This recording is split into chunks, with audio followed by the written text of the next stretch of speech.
하나님의 말씀 마태복음 5장 21절 22절 말씀입니다. 옛사람에게 말한 바 살인하지 말라. 누구든지 살인하면 심판을 받게 되리라 하였다는 것을 너희가 들었으나 나는 너희에게 이르노니 형제에게 노하는 자마다 심판을 받게 되고 형제를 대하여 라가라 하는 자는 궁에 잡혀가게 되고 미련한 놈이라 하는 자는 족불에 들어가게 되리라. 아멘. 오늘 본문 말씀으로 살인자의 감사라는 제목으로 하나님의 말씀 나누도록 하겠습니다. 여러분은 여러분 자신에 대해서 도대체 어떤 존재라고 고백합니까? 의롭다고 생각하세요? 죄인이라고 생각하세요? 죄인이라고 고백하십니까? 그럼 어느 정도 죄인입니까? 당연히 용서받을 수 있는 죄인인가요? 용서받을 수 없는 죄인인가요? 네. 여러분들은 하나님에 대해서 어떻게 생각하십니까? 하나님이 여러분을 심판하시고 하나님이 여러분을 지옥에 던져놓는다고 한다면 그 하나님은 의롭고 공의로우신 하나님이신가요? 아니면 나를 지옥에 던져놓는 하나님은 악한 하나님이신가요? 나를 심판하시고 지옥에 넣어도 그 하나님은 의로우신 분이시고 선하신 하나님이시고 사랑의 하나님이십니다. 하나님에 대한 믿음이 견고해야 돼요. 하나님에 대한 믿음이 견고할 수 있기 위해서는 두 가지가 있어야 됩니다. 첫 번째로는 내가 어떤 존재인 걸 알아야 돼요. 내가 의롭다고 생각하면 하나님을 알 수 있는 길이 완전히 막혀버립니다. 내가 죄인인 걸 깊게 고백해야 됩니다. 내가 죄인인데 용서받을 수 없고 씻을 수 없는 죄인이라는 걸 고백해야 되고 지옥가 마땅할 죄인이라고 고백해야 돼요. 두 번째, 하나님에 대해서 알기 위해서는 예수님에 대해서 선명하게 알아야 됩니다. 예수님이 어떤 분이고 어떤 일을 행하시고 나에게 어떤 분이고 어떤 일을 행하셨고 나를 어떻게 인도하시는 분이라는지 예수님의 선하심, 예수님의 사랑, 예수님의 심판, 예수님의 공의, 예수님의 희생, 예수님의 능력에 대해서 참 하나님이시고 참 인간이신 예수님에 대해서 깊이 알고 확실하게 믿을 때 하나님에 대한 믿음이 견고해집니다. 흔들리지 않아요. 그렇지 않은 사람들은요, 믿음이 뜨거웠다가 확 식어버리고요. 믿음이 확 자랐다가 금방 절망해버립니다. 그 사람만 절망하면 그나마 본전인데 다른 사람들까지 절망시켜버려요. 그렇기 때문에 죄된 인간, 절망스러운 인간에 대해서 깊게 아시고 영화로운 예수 그리스도에 대한 믿음이 확실해지는 저와 여러분 되시기를 축복합니다. 여러분, 그럴 때 우리 인생에 원망이 많겠어요? 감사가 많겠어요? 그렇죠? 감사가 많죠. 아니, 나를 지옥에 보내셔도 그 하나님은 선하시고 사랑의 하나님이고 좋으신 하나님인데 내가 원망할 게 뭐가 있어요? 신학적으로 전혀 문제가 없습니다, 여러분. 하나님께서는 너무 선하시고 하나님께서 항상 여러분을 베스트로 인도하시고 하나님께서 여러분을 사랑하시고 하나님께서 여러분을 위해서 생명을 주셨기 때문에 여러분들이 이 세상에서 가장 존귀한 인생으로 바뀌게 된 거예요. 그런데도 여전히 우리 가운데는 이 죄성이 남아있습니다. 죄인의 모습이 남아있어요. 어떻게 그걸 알 수 있느냐? 성경을 통해서 정확히 알 수 있는 거죠. 너희가 옛 말씀에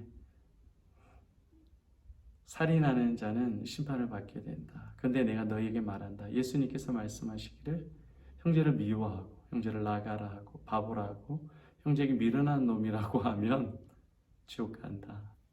정확히 말씀해 주시죠. 우리 인간에 대해서 정확히 말씀해 주십니다. 우리 인간은 나이가 선을 행하고 내가 착해져서 천국에 갈 수 있는 사람이 한 사람도 없다는 겁니다. 그게 비참한 인간의 죄된 모습이에요. 그런데 하나님은 그런 죄인을 위해서 자기 자신이 이 땅에 인간의 몸을 입고 내려오셔서 생명을 주셨어요. 전부를 주셨어요. 다 주셨어요. 그래서 살인자인 우리를 대신해서 예수님께서 살인자의 누명을 씌우시고 씌움을 받으시고 스스로 저주를 취하셔서 십자가에 달려 죽으셨습니다. 여러분들을 살인자가 아닌 여러분들을 하나님의 자녀로 만들어주시기 위해서 하나님 자신, 본체이신 예수님께서 십자가에 달려 죽으신 거예요. 예수님께서 여러분을 위해서 부활하신 겁니다. 예수님께서 여러분을 영화롭게 하기 위해서 승천하십니다. 예수님께서 여러분들을 영원한 천국으로 누리게 해주시기 위해서 다시 이 땅에 오십니다. 모든 사실이 살인자이고 죄인이고 용서받을 수 없는 나를 향한 하나님의 마음입니다. 여러분, 우리는 예수님을 사랑하는 자가 아니고요. 우리는 의를 행할 수 있는 자가 아닙니다. 우리는 예수님을 미워하고 싫어하는 자이고 죄악, 악을 사랑하는 자가 바로 인간의 모습입니다. 예수님을 십자가에 못 박은 사람이 나라는 걸 여러분들이 정확히 보셔야 돼요. 예수님을 채찍질하는 사람이 바로 나라는 걸 보셔야 돼요. 내가 죄인이고 내가 살인자라고 내가 예수를 죽이고 내가 다른 사람들을 죽인 죄인이라고 내가 다른 사람들의 신앙을 방해하고 다른 사람들이 예수 믿는 것을 방해하고 다른 사람이 전도되는 것을 방해하는 죄인이 바로 나입니다 라고 고백하는 자에게 하나님께서 은혜를 베풀어 주시고 사랑을 베풀어 주셔요. 그렇지 않고 여러분이 지금 생각하고 있는 것처럼 나처럼 믿으면 된다, 요만큼 예배 드리면 된다, 요만큼 생각하면 됐지라고 생각하는 것 하나님께서 아주 싫어하셔요. 그 모습이 바로 바리새인들과 서기관들의 모습과 똑같았기 때문에 주여 우리를 불쌍히 여겨주소서. 세리와 같이 우리가 하나님 앞에 내가 죄인인 것을 고백할 때 여러분 우리의 인생, 우리의 믿음이 바뀌게 돼요. 어떻게 바뀌냐? 그동안은 우리가 미워하는 사람이 있잖아요. 그 사람 정말 생각하기도 싫죠. 이름도 싫어, 외모도 싫어, 말투도 싫어, 말 섞기도 싫어. 내가 마음 열고 말 걸었는데 오히려 돌아오는 것은 더 틱틱대고 쏘아요. 그런 사람 많아요. 저도 그런 사람이고요. 그렇게 상처 주는 사람이 저입니다. 어떻게 그런 사람 용서할 수 있어요? 더욱이 혹시 가정에서 어렸을 때부터 학대를 받았거나 가혹행위를 받았거나 사랑을 받지 못했거나 무시를 받았거나 주변의 배우자를 통해서 부모를 통해서 형제를 통해서 나의 양육자에게 충분한 사랑을 받지 못한 사람들은 마음에 쓴뿌리가 있기 때문에 용서하기가 쉽지 않아요. 한번 여러분이 사람 때문에 돈 때문에 이렇게 사람에게 받은 배신과 아픔과 상처들은 참 쉽게 없어지질 않습니다. 우리 마음. 그래서 항상 미움과 분노가 우리 마음에 있죠. 그걸 여러분 인정하시고 주님 앞에 그 사람을 바라보기보다 나를 바라보세요. 내가 죄인인 것을 바라보세요.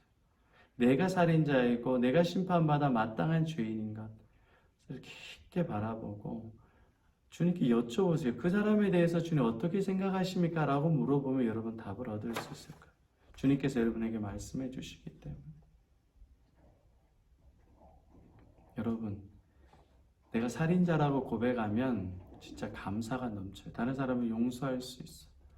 오늘 본문 22절에 나와 있는 이 사람이 바로 나입니다 라고 고백하면 나에게 가장 아픔을 주고 내가 날마다 욕했던 그 사람을 내가 칭찬하고 예수님으로 품어주는 사람으로 바꿔줘요. 이게 복음이고 이게 생명력입니다. 손양원 목사님, 자기의 아들을 둘을 죽였던 그 사람을 용서해주고 그리고 10가지 감사를 만들고 자기 양아들 삼고 전도하게 되죠. 왜 그렇게 되는지 아세요? 그렇게 인간적으로 쉽게 될 수가 없었어요. 그런데 내가 얼마나 죄인인지를 알고 예수님이 얼마나 크신 사랑인지를 알기 때문에 그 사랑이 밀듯이 내려오고 가슴 벅차면 용서의 마음을 예수께서 주시는 거예요. 내가 율법과 의를 지키고 금식해서 되는 것이 아니라 하나님께서 부어주시는 은혜 때문에 그러는 거예요. 죄인인 나를 향한, 살인자인 나를 향한 예수의 은혜가 너무 크기 때문에 CCC의 총재이신 김준건 목사님이 자기의 부모를, 아버지를 죽이고 자기 아내를 죽인 그 섬에 약 120명의 그 공산당 그 사람들을 용서해 주죠. 자기 갓난아기를 안고 경찰서에 가서 살려달라고, 그들을 용서해 달라고. 우리가 그들을 죽이면 그들의 자녀들은 또 우리의 자신에게 복수하는 재앙이 반복될 것이다. 그리고 자기의 피눈물 나는 마음을 뒤로하고 예수의 용서를 그들에게 전합니다. 예수를 정확히 알고 복음을 정확히 아는 사람은 사람을 미워하지 않고 하나님 앞에 감사해요. 나 같은 살인자, 나 같은 죄인을 용서해 주신 하나님 앞에 감사. 어렵죠. 인간적으로는 쉽지 않습니다. 내가 감사가 지금 했어요. 그 사람을 미워했다가 하나님 그 사람을 나에게 붙여주셔서 감사합니다 고백했어요. 그런데 또 돌아서면 범죄하는 게 인간이에요. 주님이 그걸 아실까요? 모르실까요? 알죠? 아시고 계속 우리를 용서해 주시는 거예요. 그 예수님의 용서와 예수님의 사랑과 그래도 내가 너를 귀하게 여긴다. 그래도 내가 너를 사랑한다. 포기하지 말아라. 내가 너에게 힘을 줄 거다. 조급하지 말아라. 늘 예수님께서 깊이 말씀해 주시는 거예요. 그것 때문에 내가 용서하고 사랑하고 품고 계속 주님을 닮은 예수님의 제자로 바뀌어나가는 겁니다. 여러분, 살인자의 감사. 내가 사형수로 있다가 용서받아서 새로운 삶을 살았어. 헐, 그런데 알고 보니까 누군가 날 위해 대신 죽었어. 그 사실 알았을 때 그 충격과 그 감사가 평생 잊혀지지 않을 겁니다. 인간은 또 잊어요. 예수님께서 나의 죄를 대신해서 사형수의 이슬로 십자가에 죽으셨습니다. 나 같은 죄인을 위해서 하나님이 죽으셨어요. 이 하나님으로 인하여서 다른 사람을 바라볼 때 원망과 불평, 근심, 정죄, 비난, 판단하는 것이 아니라 예수님의 마음으로 감사하고 사랑해 줄 수 있는 그런 은혜가 넘치기를 축복합니다. 예수님께서 그 일을 행하셔요. 나는 할 수 없지만 전능하신 예수님, 십자가의 예수님께서 반드시 저와 여러분들 통해서 그 일을 행하십니다. 예수님 앞에 엎드리십시오. 예수님 앞에 경배하십시오. 예수님으로 즐거워하십시오. 여러분, 그럴 때 세상에 속한 자가 아니라 예수께 속한 자로서 살인자에게 주신 그 감사와 은혜가 어마어마하게 넘칠 줄로 믿습니다. 그 예수님으로 인해서 오늘도 감사하는 저 여러분 되시기를 축복합니다. 아멘.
용서하길 원했고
아멘.